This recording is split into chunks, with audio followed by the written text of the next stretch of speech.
Local 4 News begins right now with a breaking news alert.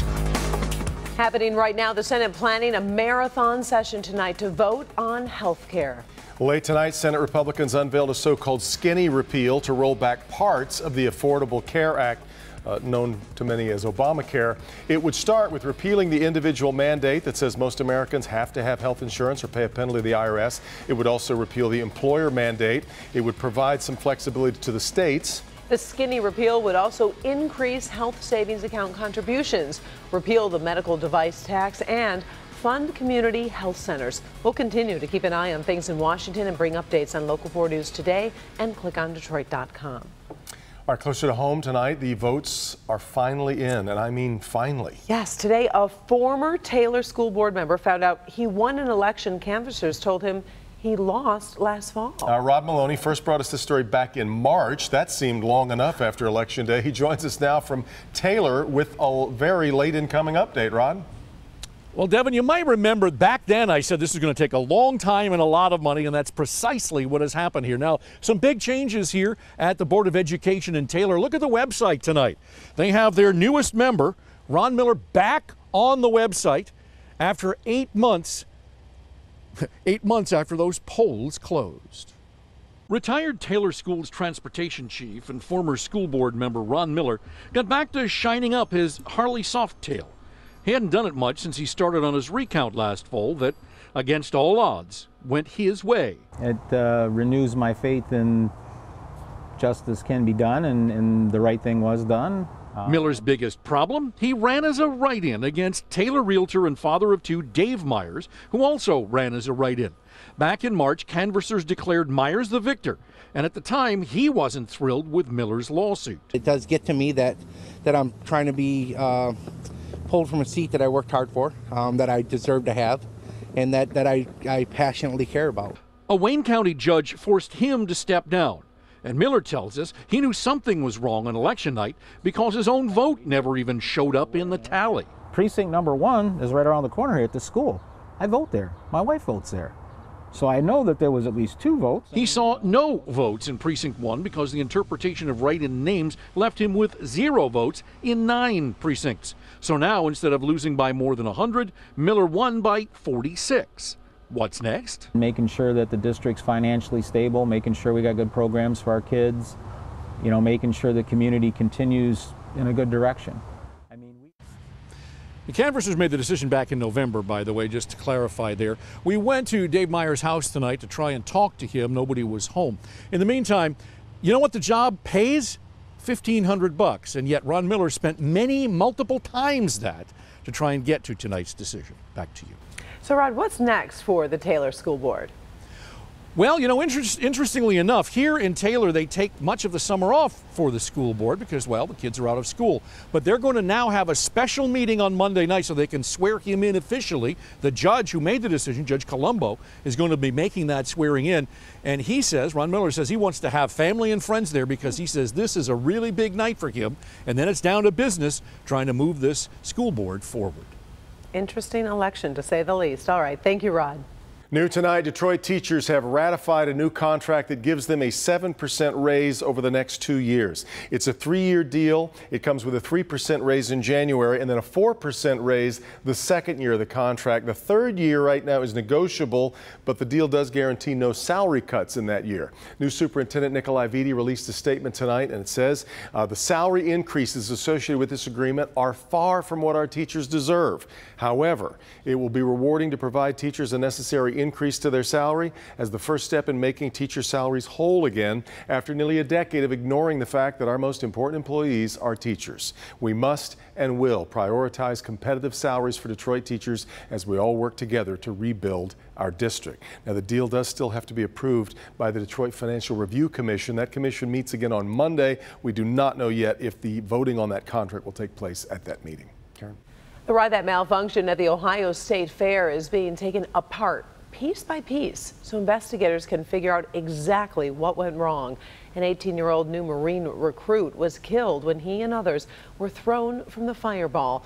Of the 7 injured, 1 remains in medically induced coma. The fireball was inspected multiple times before opening and actually passed those inspections, including one just yesterday, hours before the accident.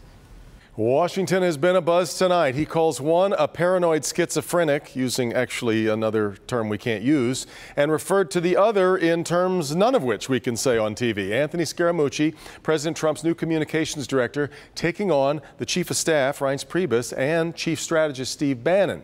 Scaramucci used those terms while talking to a reporter from New Yorker magazine on the record and implied that Bannon is self-serving. That's about the cleanest way we can put that. On Twitter, Scaramucci accused Priebus of being leaking information to the media. Neither Priebus nor Bannon have commented thus far. Karth, they pulled off a bold crime. These 2 guys stole an SUV from a busy Bloomfield Township dealership. They grabbed the keys for a 2017 Dodge Journey from an unattended sales desk at Galling Chrysler Jeep Dodge. Then they found the SUV in the lot and took off. The dealership is offering a $1,000 reward to anyone who identifies the thieves. Not only did he put a hidden camera in a ladies' restroom, he shared the images online. It's this man, Joshua Porter, who is going to spend a year in the Livingston County Jail for that crime. He hid the camera in the bathroom at Auto One in Brighton, where he was an employee. It was discovered during a police search earlier this year. We've told you many stories about police officers making rescues, whether it's people or pets in trouble. Tonight, a Lincoln Park police officer made a rescue the likes of which we've never really heard before. Mara McDonald, live at the scene tonight. Mara? Good evening to you, Devin, and take a look. The caution tape in this case is still up, but what got rescued here isn't actually a living, breathing thing, but rather a driveway. I couldn't drive by and just leave it like that. I couldn't do it. 4-6 is clear. So Officer Weir got out of his squad, looked at the tire marks and other gouges, as well as the doodles people had made up top. Being a cement man, before I became a police officer, I touched the cement and I'm like, I could fix this. And proceeded to do just that. It was getting pretty stiff. Then once the concrete is smoothed out. The homeowner who called to complain had a few tools, and Weir got on his knees and went to work when a contractor drove by, wondering why an officer in uniform was working on concrete. And he asked me if I needed some help. I says, yeah, I'll take all the help I can get. So he pulls up, he stops, he jumps out, and he actually had some tools, some cement tools. The two patched everything up in about 20 minutes. A lot of Lincoln Park has been getting repaved and spruced up. The guys doing all the work battle against people defacing their hours worth of backbreaking labor every single day. This is the first time that we've had someone repair it without us coming back to repair it. Officer Weir's concrete job likely saved the city $3,000 and left one happy homeowner. Thank you, sir. Oh, not a problem, not a problem. Hey, if you see any defaced cement and it's still wet, give me a call. Back here live, you can see the spots where Officer Weir was working. As soon as the contractor comes back out tomorrow and puts the epoxy back on it, it is going to be pristine. We're live in Lincoln Park tonight. I'm Mara McDonald, Local 4. I love it. $3,000 save, Mara. Pretty good return on 20 minutes of work, wouldn't you say? I would say. Taxpayers appreciate that one. All right. Thank you, Mara. Appreciate it. Well, we did know it was coming. Today, Amazon confirmed they are opening a warehouse in Romulus. The fulfillment center will create more than 1,500 new full-time jobs. The warehouse will ship out smaller items like books and electronics. The Livonia Center, which is currently under construction, will handle larger items like appliances and kayaks. You always pick kayaks. People must buy a lot of kayaks. It always surprises me. Big item. Yes, it's what we think of. And if the crime didn't guarantee a lifetime behind bars, this might. A prison inmate goes on the attack, taking on 2 guards. You'll see how he was finally taken down. Also tonight, we'll take you inside for our first look at the new Cabela's opening soon in Macomb County. And Andrew, what's the weather look like? Maybe good kayaking weather. We know what to get Karen for Christmas now. Well, I'll tell you what, we do have some great weather, whether you're kayaking or doing anything else outside. Only a couple of rounds of just some sprinkles or light showers earlier today. We're in the 70s here in Detroit, but cooler air, low 60s to our north. We'll talk about cool weather for tonight, warm weather for tomorrow, and sunshine for the weekend coming up. Danger on the water. Would you know what to do if you were out for a swim all alone and suddenly found yourself in trouble? I'm Sandra Ali. The story coming up. It's summer, and this is Michigan, so it's no surprise many of us are spending our weekends in the water. But whether it's boating or swimming, there is always a risk. Sandra Ali spent a training day on the water with the rescue crews. And they shared some critical steps you can take if you've ever found yourself in trouble. It's been one of the deadliest summers so far in Metro Detroit in recent history. Would you know what to do if suddenly you found yourself in danger on the water?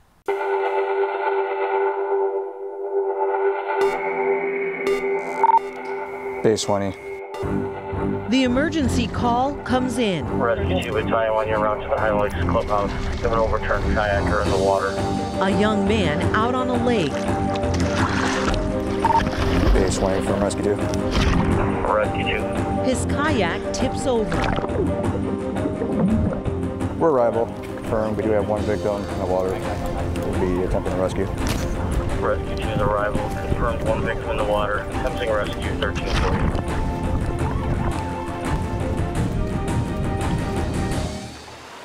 This water is about 40 feet deep, and in an instant, our swimmer is in trouble. Doesn't matter how strong of a swimmer you are, you can, become a victim. Good. What you're watching is a rescue in action. On this hot summer day, we join the Northville Township Fire and Rescue on their training exercise. This is almost every single week we're receiving, just terrible news of, unfortunately, victims drowning in pools, open water, all throughout the state. Watch what emergency crews look like in action when there's no time to spare. Good. Pull in. Pull in. Pull. Pull. Pull.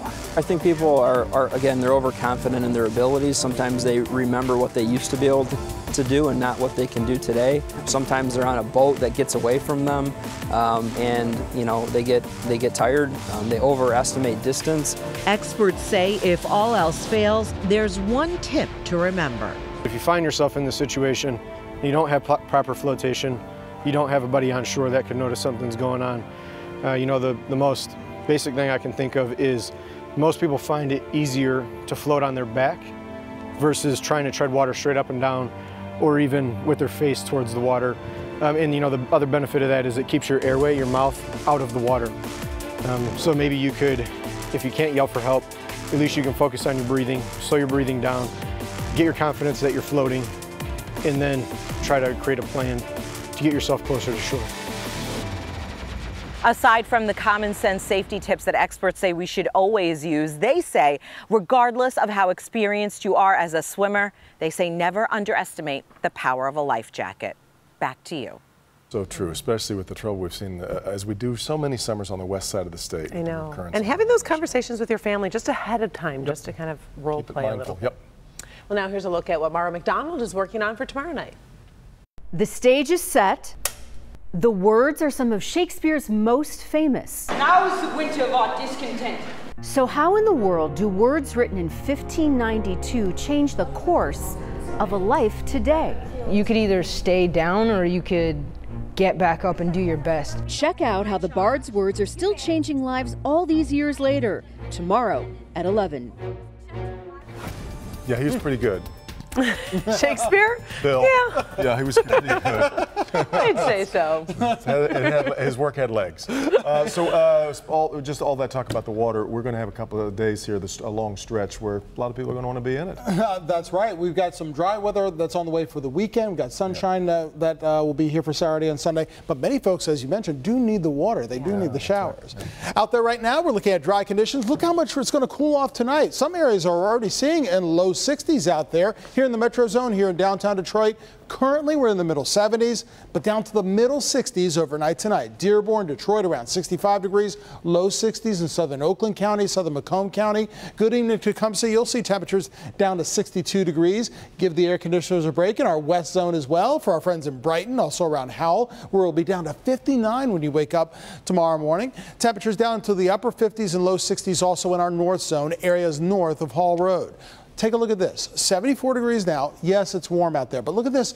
Winds have switched and now come out of the northeast, bringing in some drier air. Relative humidity is at 59%, and you'll notice this too, 74 for the temperature, 74 for the heat index. They are one in the same. Less humid means the temperature, or it feels exactly what the temperature is. And we're looking at more comfortable air moving in tonight and for tomorrow at least, even into Saturday.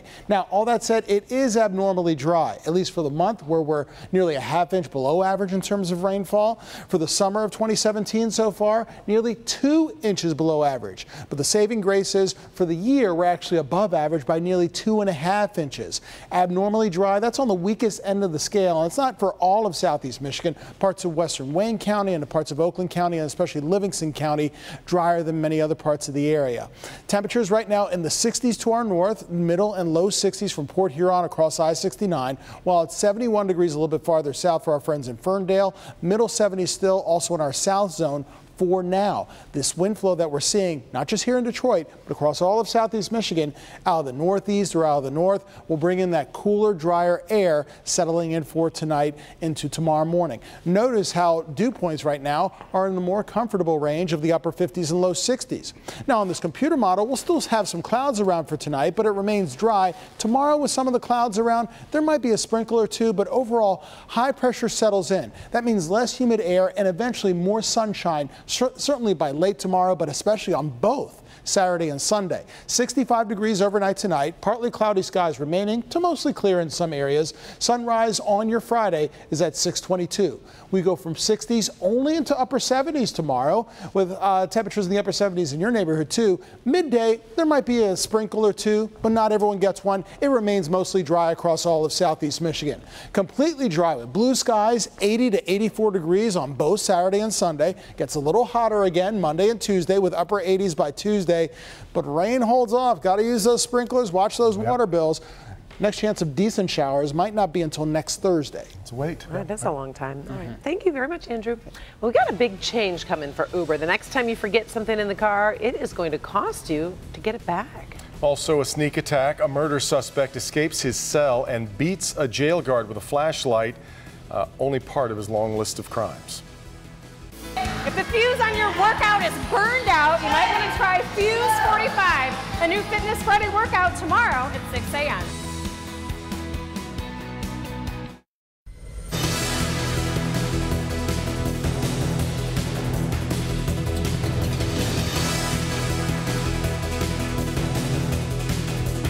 First, I